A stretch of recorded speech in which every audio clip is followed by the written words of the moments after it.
अब प्रश्न संख्या 4 को देखिए, इसमें लिखा हुआ है निम्न रैखिक समीकरण युग्मों में से कौन से युग्म संगत या असंगत हैं, यदि संगत हैं तो ग्राफीय विधि से हल ज्ञात कीजिए।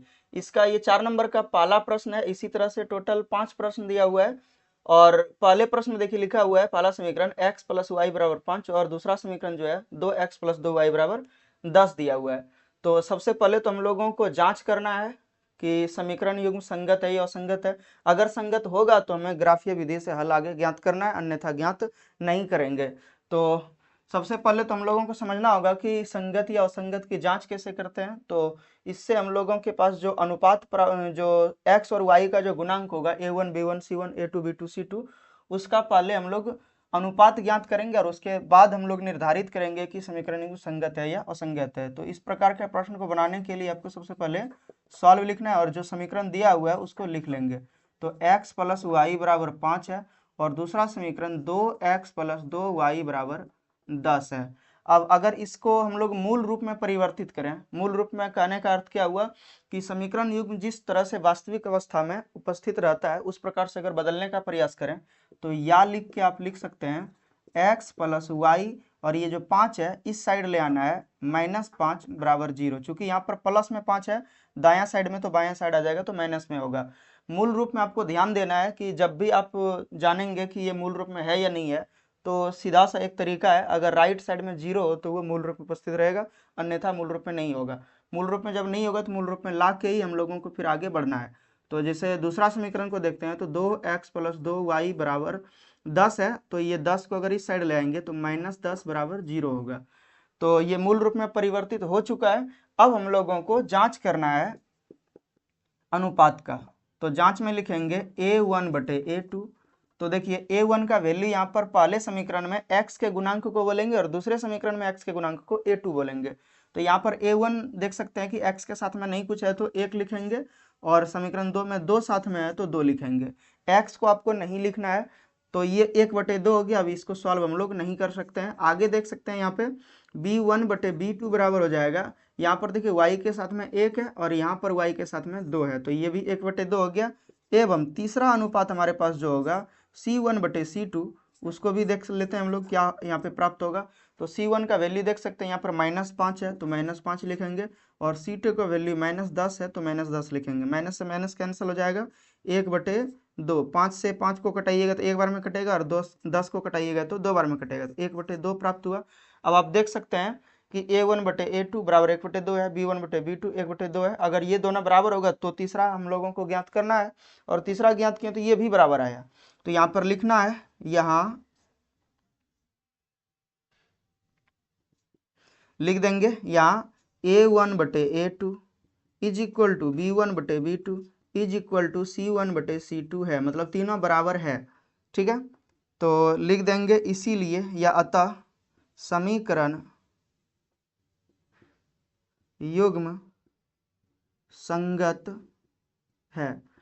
क्योंकि समीकरण युग्म संगत है इसीलिए हम लोग बोल सकते हैं कि यहाँ पर ये जो स्थिति है हमारे पास ये देखने को मिल रहा है कि जो a1/a2 b1/b2 और c1/c2 जो देखने को मिल रहा है ये हम लोगों को बताता है कि समीकरण युग्म का जब हम लोग ग्राफीय निरूपण करेंगे तो एक ही रेखा पर दूसरी रेखा जाएगा। कुछ इस प्रकार से अगर एक लाइन खींचेंगे दूसरा लाइन भी इसी पर जाएगा, तो दूसरा लाइन भी जब इसी पे जाएगा तो एक रेखा दूसरी रेखा के कांटेक्ट में आ रहा है, मतलब स्पर्श कर रहा है, तो इसीलिए ये संगत कहलाएगा।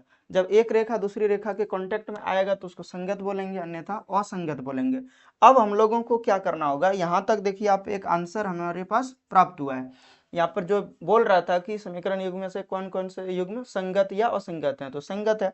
अब बोला था कि आगे संगत है तो ग्राफीय विधि से हल ज्ञात करना है, तो आगे हम लोगों को ग्राफीय विधि से हल ज्ञात करना होगा। तो यहाँ पे लिख देंगे ग्राफीय हल, और ग्राफीय हल लिखने के बाद उसके बाद हम लोगों को समीकरण 1 इसको मान लेना है और इसको समीकरण 2 मान लेना है। अब समीकरण 1 का हल ज्ञात करेंगे फिर समीकरण 2 का भी हल ज्ञात करेंगे। तो समीकरण 1 से जब चलते हैं, समीकरण 1 से तो देख सकते हैं यहाँ पर x + y = 5 है, इसीलिए x बराबर लिख सकते हैं 5 - y। जब भी कुछ किसी भी प्रकार का समीकरण दिया हुआ रहेगा तो किसी एक चर को आप अलग कर लीजिएगा पूरी तरीके से। जब अलग हो जाएगा तो किसी दूसरे चर का जब हम लोग वैल्यू रखेंगे, कुछ भी वैल्यू रखेंगे, तो ये पहले चर का मान ज्ञात होगा हमारे पास और वो भी आसानी से। तो इसीलिए आप देख सकते हैं कि यहाँ पर x बराबर 5 घटा y हो गया, और 5 घटा y जब हो चुका है तो हम लोग y का वैल्यू रखेंगे तो x का वैल्यू निकल जाएगा। तो y बराबर अगर 2 रख देते हैं तो लिख देना है y बराबर 2 रखने पर तो x बराबर प्राप्त होगा 5 घटा 2। इसीलिए x बराबर देखिए 5 में से जब 2 घटाएंगे तो 3 बचेगा। फिर y बराबर अगर हम लोग 3 रख दें या कुछ भी रख सकते हैं, ऐसा कोई वैल्यू हम लोग ऐसा कोई हम लोगों के साथ प्रतिबंध नहीं है कि 2 ही और 3 ही रखना है। यहाँ पर देख सकते हैं x प्लस वाई बराबर अगर 5 है तो इसी के सटीकता के अनुसार से वैल्यू को रखना है। और अगर मान लीजिए कि यहाँ पे y के जगह पे अगर 1000 रख देते हैं, दोनों मिला करके देख सकते हैं कि 5 ही है, x और y दोनों जब मिल के 5 पुर रहा है, तो अगर y का सिर्फ अकेला वैल्यू अगर बहुत बड़ा रख देते हैं, जैसे 1000 या 100 या 200 या 50 अगर रख देते हैं, तो ग्राफ बनाने में आपको प्रॉब्लम होगा, बाकी ये हल में कोई गड़बड़ी नहीं होगा। तो y बराबर जो 3 है तो इसको अगर हम लोग रखेंगे तो x बराबर देख सकते हैं 5 और इसमें से y घटेगा, तो y का मान 3 रखे हैं तो इसीलिए 3 घटाएंगे, और x बराबर देख सकते हैं 5 में से 3 घटाएंगे तो 2 बचेगा। अब हमारे पास सारणी प्राप्त हुआ है। एक सारणी कुछ इस प्रकार से है, ये x का वैल्यू और ये y का वैल्यू। देखिए y बराबर जब 2 रखे थे तो x का मान 3 निकला, और y बराबर जब 3 रखे थे तो x का मान यहाँ पर देख सकते हैं 2 निकला। ये समीकरण 1 है। उसी प्रकार से समीकरण 2 का भी अब हम लोग ज्ञात करेंगे हल को, तो लिख देना है उसी प्रकार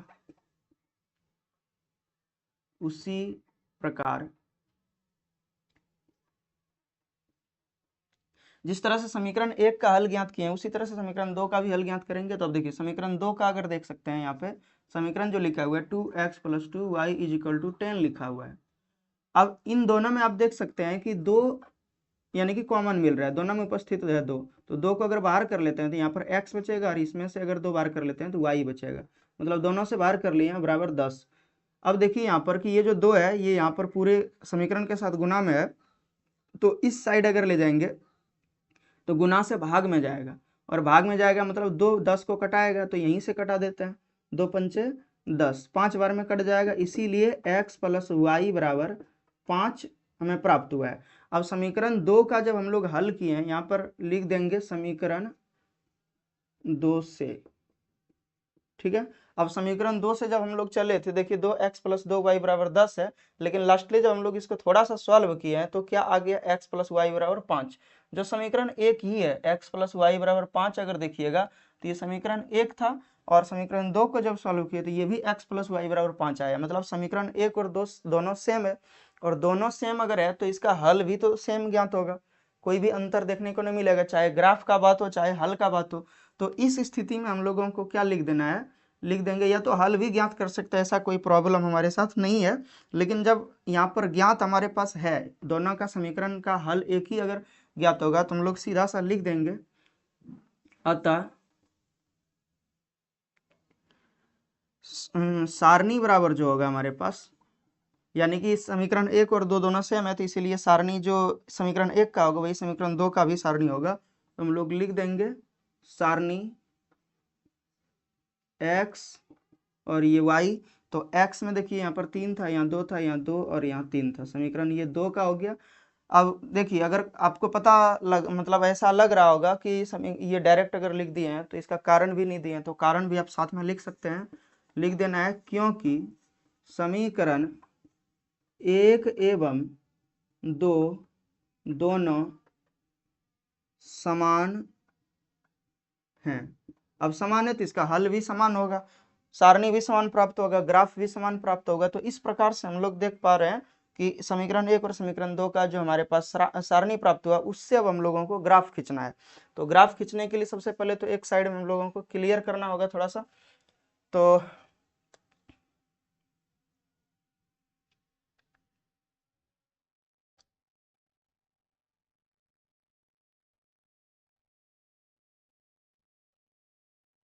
अब समीकरण 1 और 2 से जो प्राप्त सारणी है उसके अनुसार से अब हम लोगों को ग्राफ बनाना है। तो इसमें देखिए हाईएस्ट वैल्यू जो है यहाँ पर 3 दिया हुआ है, इसमें भी हाईएस्ट वैल्यू 3 है। अब 3 अगर हाईएस्ट वैल्यू है तो 4 और 5 तक ले सकते हैं, अधिकतम 5 6 तक कुछ बढ़ा करके लेना है वैल्यू को, यानी कि x अक्ष और y अक्ष पर, और इस प्रकार से हम लोगों को ग्राफ बनाना है। तो ग्राफ बनाने के लिए सबसे पहले तो हम लोगों को चाहिए x अक्ष और y अक्ष। तो ये देख सकते हैं कि ये x अक्ष हो गया, तो इधर x और x डस्ट हो जाएगा, ये y डस्ट और ये y। अब इसमें हम लोगों को यहाँ पर बीच में मूल बिंदु पर 0 रखना होता है। उसके बाद 1 2 3 4 5। ग्राफ बनाने के लिए आपको ध्यान में रखना है कि जब भी आप वैल्यू को लेंगे तो बराबर बराबर अंतराल पर लेंगे तो अच्छे से ग्राफ बन जाएगा। दूसरा चीज़ क्या है कि जो वैल्यू हमारे पास दिया हुआ है, जैसे यहाँ पर 3 है, हमको अगर 5 तक यहाँ पर लेना है ग्राफ में, तो ये भी आपको साइज को देख के उसी अनुसार से हम लोगों को अंक को निर्दिष्ट करना है ताकि बहुत ज़्यादा जगह खाली ना छूटे। अब देखिए ऊपर में भी उसी प्रकार से हो जाएगा, 1 2 3 4 5 6। तो जितना तक भी हो सकता है उसमें लिखेंगे। उसके बाद आगे हम लोगों को वैल्यू के अनुसार से ग्राफ खींचना है। तो सबसे पहले तो देखिए यहाँ पर x बराबर 3 है और y बराबर 2 है। तो x अक्ष में हम लोग 3 पर जाएंगे और y अक्ष में 2 पर जाएंगे और उस दोनों को अब मिलाने का प्रयास करेंगे। तो देख सकते हैं कि y में इधर 2 से आएगा और इधर 3 से आएगा, तो इस बिंदु पर मिल जाएगा। दूसरा वैल्यू जो देखिए यहाँ पे दिया हुआ है वो 2 है x में और y में 3 है। तो x में 2, x अक्ष में देख सकते हैं यहाँ पर 2 है और y अक्ष में 3 है। तो कुछ इस प्रकार से यहाँ पर देखिए मिल जाएगा। और अगर यहाँ पे मिल जाएगा तो दोनों बिंदु को हम लोग ज्ञात कर लिए हैं, 3 2 और 2 3। तो ये जो वैल्यू था वो 3 2 था। x का जो वैल्यू है वो पहले लिखेंगे और y का वैल्यू बाद में। फिर उसके बाद देख सकते हैं यहाँ पर जो वैल्यू है हमारे पास ये 2 और 3 है। अब हम लोगों को करना क्या है कि ये जो बिंदु हमारे पास ज्ञात हुआ है थोड़ा सा आगे पीछे हो सकता है यहाँ पर, क्योंकि नाप के इसको नहीं बनाए हैं। अब जब ग्राफ में कॉपी में बनाइएगा तो अच्छे से आपके पास ग्राफ प्राप्त होगा। तो ये जो समीकरण 1 है और समीकरण 2 है, दोनों का सेम यानी कि बिंदु प्राप्त हुआ। सेम अगर हल है तो सेम बिंदु प्राप्त होगा। अब इन दोनों बिंदु से गुजरने वाली रेखा को खींचना है। तो देख सकते हैं कि यहाँ से ऐसे करके आप लाइन जब खींचिएगा तो यही ग्राफ बन के हमारे पास एक तैयार हो गया, जो समीकरण 1 और समीकरण 2 को भी दर्शाता है। तो यहाँ पर लिख सकते हैं x प्लस वाई बराबर 5 या 2x प्लस 2y बराबर 10। तो समीकरण 1 और समीकरण 2 का दोनों का यानी कि ये ग्राफीय हल हो गया। और यहाँ पर आप ग्राफ को बनाने से पहले इस जगह पर ऊपर में ग्राफ लिख दीजिएगा।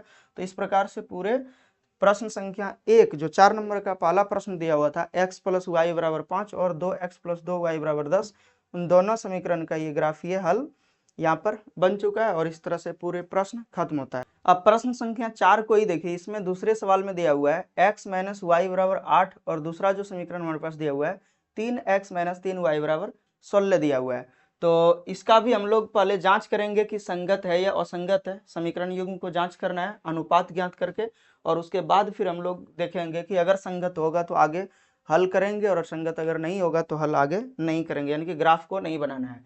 ठीक है, तो सबसे पहले तो सॉल्व लिख के और उसके बाद हम लोग देखेंगे यहाँ पर कि समीकरण क्या दिया हुआ है। तो x माइनस वाई बराबर 8 दिया हुआ है और दूसरा जो समीकरण हमारे पास है वो 3x माइनस 3y बराबर 16 दिया हुआ है।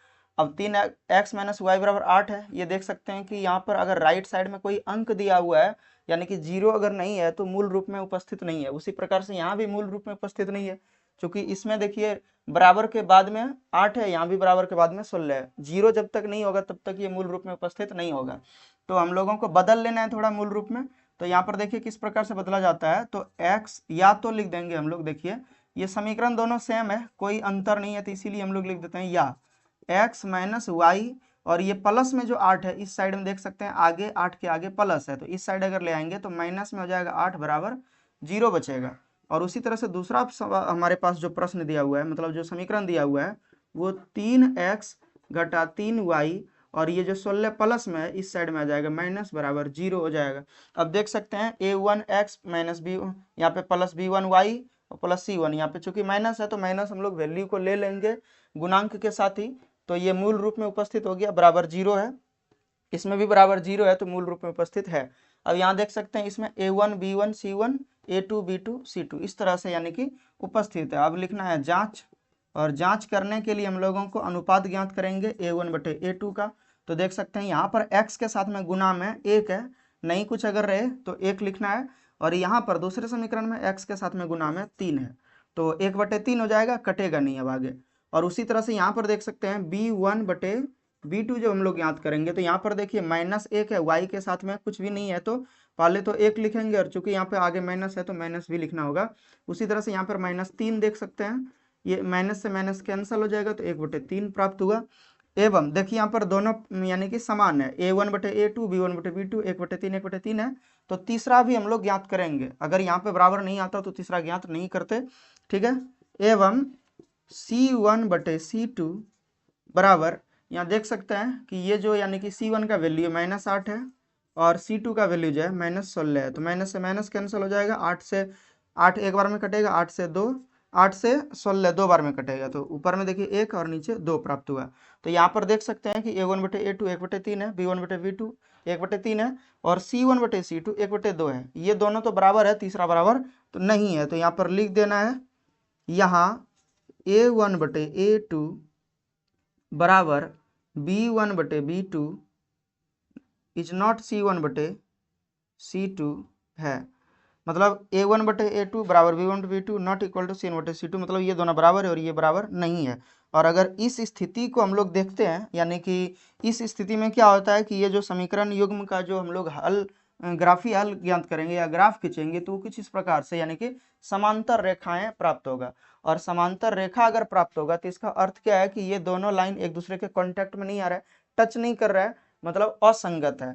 तो असंगत है तो लिख देना है यहाँ, अतः समीकरण युग्म